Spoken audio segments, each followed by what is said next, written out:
When a woman hires me and she comes to me with her list of complaints and reasons that she's here, they all are the same thing.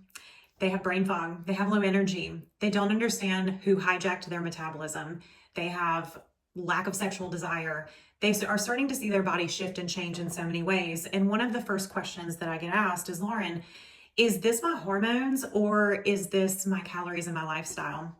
So today I'm going to share with you how to check in on which one of those is causing you problems and how to quickly fix it. I like to tell clients that our hormones either reward or punish us for the life that we are living. Because of that, I'm going to talk to you about the calories and the lifestyle pieces first that can completely throw off your hormone function.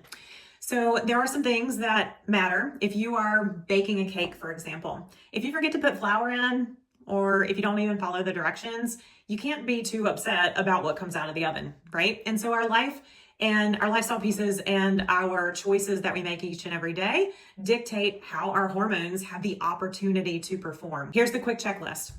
Prioritizing whole food. Our bodies were designed to break up, process, and assimilate whole foods. If you are living a life that is majority processed foods, you're going to have hormonal dysfunction. Making sure that you're properly hydrated. You have to give your body the fluid that it needs to put things where it needs to go, and to make sure that it's cleaning. Make sure that it has what it needs for, beating your heart, for respiration, for, flexing your muscles, and for getting rid of body fat. So you have to be hydrated. The next one is managing your stress levels and getting enough sleep. The majority of hormonal dysfunction comes from stress and inflammation. One of the top leaders and drivers of inflammation is overtraining and eating low quality food. So getting to a place where you are managing your stress, getting enough sleep is definitely going to help with making sure that your hormones are high, happy, and balanced. Now with women, the two other things that I like to talk about is undereating and overtraining. So the body can't differentiate what is causing its stress. I want you to envision a seesaw. So if one side goes up, the other side has to go down and vice versa. And if you think about, we have two main hormones that sit at the top of creating a cascade of other responses in the body. On one side, we have cortisol, and that is the hormone that drives up, that elevates when we are stressed out. And then on the other side, we have DHEA. DHEA is a hormone that creates a myriad of other hormones below it that help women function optimally. And so when we're stressed out, be that job stress, home stress, just the fact that we live in a really busy world and we're trucking kids around from place to place, or if we are doing 3 HIIT workouts a day, all your body knows is that it is stressed out, your cortisol levels are high, and it creates the body functions as if you are running from an axe murderer. Okay, so it puts mobilizes glucose, it changes the way that your metabolism functions, it makes sure that you have that oomph and that strength for you to perform at a really high level. And the problem is that if we are in these stress patterns every single day, then with your cortisol being high, it's going to drive down hormonal function on the other side of your seesaw. Making sure that you are maintaining proper balance with your exercise and with your stress is so important. Now, the other thing that stresses our bodies out is undereating. And so if women are starting to see some changes with their hormones and they aren't liking their body composition, one of the first things that they do is they're like, oh, let me eat less, or let me eat less and exercise more.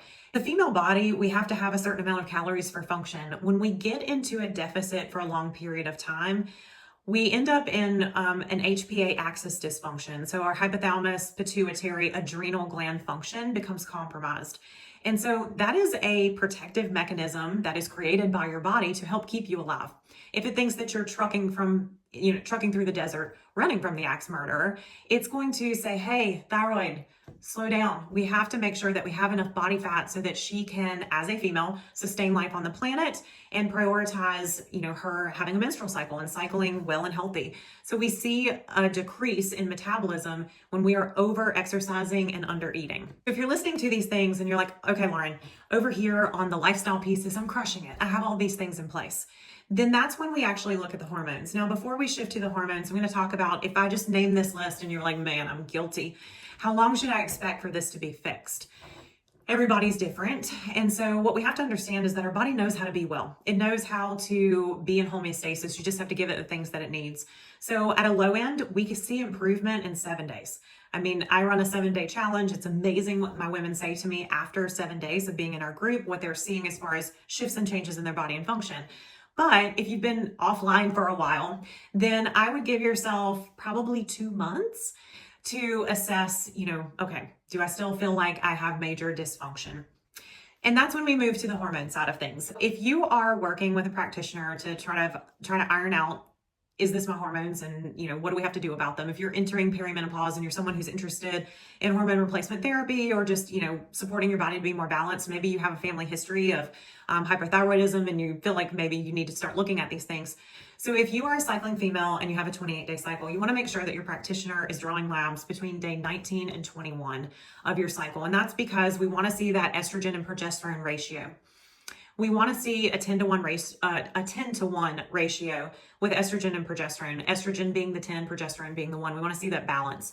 And also, looking at all of the other hormonal pieces, but that is the main one and the reason for the lab draw on those days. After you do that, you're going to want to sit down with your practitioner and have them go through your labs. Your practitioner should be explaining these line by line to you. If they're just working off of reference ranges and being like, you're in range, then I would definitely look for another practitioner. Choosing your practitioner is really important. Now, the email that sent you to this YouTube video, I added a list of labs that I run in there that is a comprehensive functional blood work panel, just so that you can see the labs that should be run to really assess your internal function and or dysfunction. The quick answer of, do I blame my lifestyle and my calories, or am I needing to look at my hormones? What's important to understand is that these things have to work in synergy together. But you should look at addressing the lifestyle pieces first before you blame your hormones. Hopefully that was helpful for you guys. If you grab value here, make sure to like, subscribe, share, press the bell to get notified, do all the YouTube things. I appreciate it. And I will see you on next week's training.